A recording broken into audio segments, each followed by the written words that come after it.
everyone, welcome back to Manga Boys Manga reading log. So I've got a new lighting setup here. You can see it. Wow. I don't know if this is going to be better quality or not. You can see my hair looking invisible. It's kind of neat. But my wife suggested to watch this video. This video said, try to shoot in absolute darkness and just have a shit ton of lights on you. And that's what we're up to today, folks. So let's talk about it. We've got, the usual 12, I think, 2, 4, and then that's 6, 7, 8, 9, 10, 11, 12. Whoa! Let's start with a new one, huh? This is a new one, but a good one. It is called The Sword of the Demon Hunter by Kijin Gento Sho, the manga. I think this is based off of a light novel. This is a textured kind of feeling book with the glossiness over the title logo. Essentially, this follows a samurai as he travels through the years. Apparently, he is immortal. And it starts off with him kind of in the present / modern day-ish, it looks like anyways, 2009. And it starts off with him kind of getting his start. He is originally like a guard to the village, and one of the tried maiden and him are kind of defecting from the village ways, but they don't want to at the same time. He ends up fighting a demon. The demon fight is really sick at the end. Obviously, he gets his arm blown off. So definitely enjoyed this volume. I can't wait for more to come out. This series is looking really good. Good start anyways. So yeah, I'm excited for the next one. Blue Period Volume 12. This starts the second year. Kind of annoyed because the second year is starting a lot like the first year. Main character is like, man, do I really have what it takes? And it's like, Yatoro, come on now. You got in, okay, and you thought that, do I really have what it takes to get into a... And then, now that you're in for year one, you're like, do I really have what it takes to be into a... And then year two, do I really have what it takes to be into a... It's like, man, you've proven it to everybody, 3 times. Okay, we get it. You do have what it takes to get into Tua. God damn, stop it. But you can tell I was getting frustrated at this point. Anyways, he finds this new kind of crowd that he gets involved with, which this crowd kind of seems like not the right crowd to me. But in any case, he gets into this crowd. They're called No Works, I believe is what it was. And they essentially live off of this girl's art. And she's like, you can all live here, but every time you come visit, you have to drop off something useful or just something in general. So they do that. And yeah, so that's what happens. But again, it seems like the wrong crowd for my main man to be in, because he is trying to learn a little bit more about himself, but I feel like this place is going to make him more, what's the word? Be sick of the school, because a lot of these people are saying how schools are kind of lame, they're not great, but I want to see him become a great artist. I want to see him graduate TUA, okay? And he'll be so mad if he does not graduate TUA, okay? So he's got to graduate TUA. We got Mal Volume 9. We find out that this girl is one of the main powers that we thought that the metal guy had. So she does a lot of the puppeteering. The metal guy can't do that. And we also find a little bit more out about that girl who looks a lot like his, girlfriend Sana. So Mao's friend Sana is in fact dead. However, this woman looks like was a main, what's the word for it? Scapegoat for the curses of his original clan. And once they found out that this girl's not Sana, we are kind of getting to this deeper lore here. I'm pretty sure that she stole Sana's face in order to get Mao's attention, and that's how this is all working. We also end the Frog People arc instantly. I was kind of annoyed with that because I thought Frog People arc was going to get really cool. But no, that ends really fast. But still, this was definitely a better volume of Mao to read than the more recent ones. Not as good as that one where most of the disciples kind of got together. That was really neat. But yeah, that was still pretty good. Ikigame, this is what we are reading for our book club here. The main concept / premise is this guy here is who we're following. He's our narrator, and he is going around giving people these little death notes. It's there's these little slips right here. You can see them that he gives to people, and each time he gives it to them, he's like, listen, I'm telling you, you're going to die in this set amount of time at this date. And the reason why that he knows this is because it's his job as a government employee, or at least at this division of the government, to tell people that they are going to die at this time. And the reason why they do this is because they wanted people to value life. They put one, like, kind of like a bomb in every 1,000 people, who, instead of getting vaccines, these people get a bomb. It goes off between their 18 and 24th years of life, and it's random. Nobody knows who it's going to be. Could be you. It's me. Got him. Okay. Anyways, each story is about the person that he gives the card to. He's starting to kind of question whether or not it's the right thing to do, but people kind of shut him down. They're like, listen, dude, they're going to kill you if you question them too much. So he's like, well, I guess I'm not going to question them anymore and just do my job.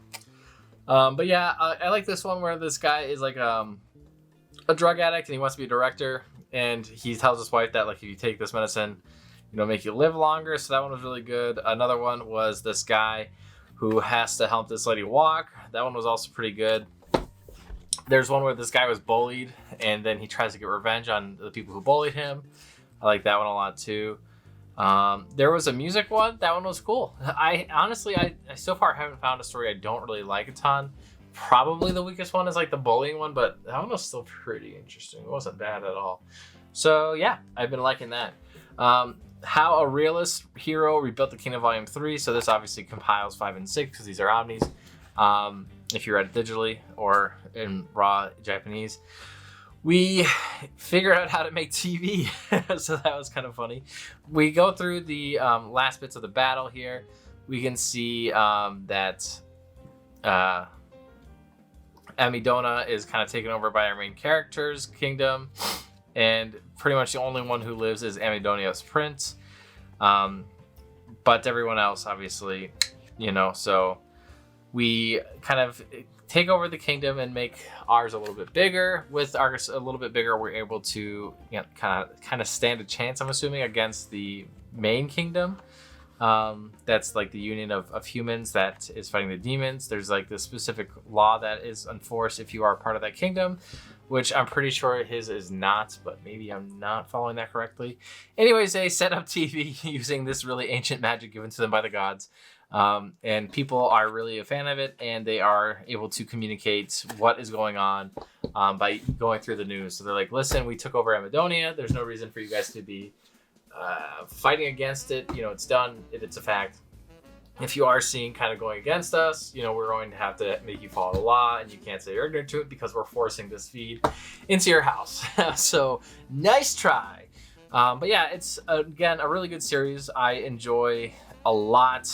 I really would not have thought that I would like that series. I really don't like kingdom politics. And that's all this really is, but it is like the setting is so good and well described, and the world as well.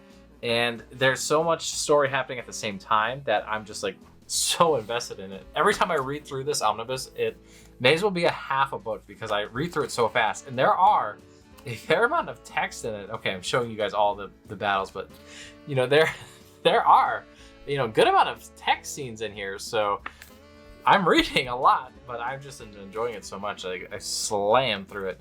Mashal, I guess this is an okay. I thought this was kind of funny, kind of silly. Cool action scenes, I suppose, but again, it pretty much bounces back to MASH. Just one-shots everybody. He gets locked in a box. People have to free him. That was really cool, actually. I like to see his friends kind of work it out. One match was like legit, and the other match was like a total joke. It was like a MILF con versus a lolly con. No, a mom con versus a lolly con. I guess that's what MILF stands for, right? But that was kind of lame. And then MASH has to fight against the main guy, who is the son of the other school's president. And obviously MASH just makes him look like a total joke, which, I thought was pretty funny, but it's just like all that this has been is MASH makes people look like complete jokes and fools for the most part. So it's, I don't know, I'm kind of tired of it. But this has been a better volume than the most recent ones. I think volume 8 was probably the best one so far, where it was revealed who MASH is and, kind of what's going on, as well as when the principal fought like the main bad guy. I thought that was really cool. Vinland Saga Book 12, which is 23-24. This was also really good. Kind of the main start to the Vinland Saga arc. So we get our narwhal horn sold, and we come back to the mainland turns out that Thorfinn has a new wife, and also they try to take aboard Thorkel's daughter slash son. I'm pretty sure it's a son, and they just dressed up Thorkel's son like a daughter, so Thorkel wouldn't come back and take him on the seas. So Thorkel has kind of like a gender identity crisis, but it's cool. Thorkel's son makes a great daughter, in my opinion. She is living her best life, and nobody should take that from her at this point. She's also getting on the boat to Vinland, so she's making the right choices in life. But she really wants to be out of the slave field and towards Vinland Saga, because then if she's heading towards Vinland, then she can be seen as a woman instead of as a man. So that's good for her. We also get some cool fights, some Siggy. What's the word for it? Siggy character devotion, character development. Siggy breaks free from the chains of his father, which I thought was really great. Halfland is like a very scary man, and he has been for a while, but to have him kind of come off as this cool grandpa was really neat. We also get this dickhead who's probably going to bring swords into Vinland. I don't know if he is or not at this point. They kind of hint at him doing something, but it seems very unlikely that he would show up without swords, in my opinion, to Vinland, despite what Thorfinn said. So we'll see if he did or not, but like I said, fat chance that he did not. Pandora Hearts Volume 5, so this is 9 and 10. We get to see Jack and Gilbert get a reunion, / in the past / in the present. It's hard for me to kind of put it together there. We also get a really sick scythe weapon for Oz. We go down this hole, and in this hole, you can see Oz holding that sweet scythe weapon. In this hole, people are deranged. They follow their memories around. We also find out what Oz's dad's up to and how he's with the Baskervilles. That was sick. We get a few color pages. Those are always nice. I'm a little bit more interested in the story now, but again, it is, like really drip-fed like plot points for our main character to kind of follow along in.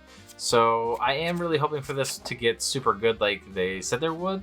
It looks like Gilbert also did travel through the abyss because, well, I can't imagine him being as old as Jack and all of them, but still being the same age as Oz at the same time, unless he traveled through the abyss with his brother. So that probably happened too.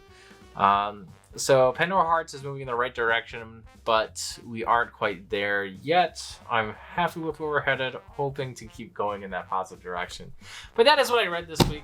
What in the world, Carmen Sandiego, did you guys read this week? Let me know down below. I feel like it's been a while since you guys tell me what you've been reading, and I really like what you guys like to engage with that, because I think it's fun to hear what you guys are reading versus what I'm reading.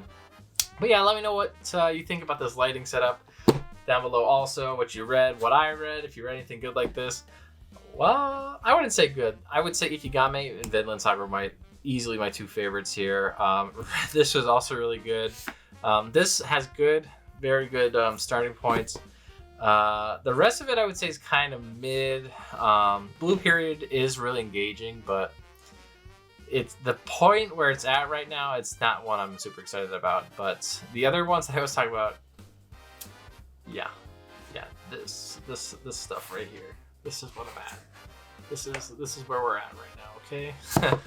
So anyways, we'll see you next time. I hope you enjoy my ranking reading log. I think it's going to be kind of wild. I haven't done it yet, but I am kind of curious to see where it goes. We'll see you later. Bye bye.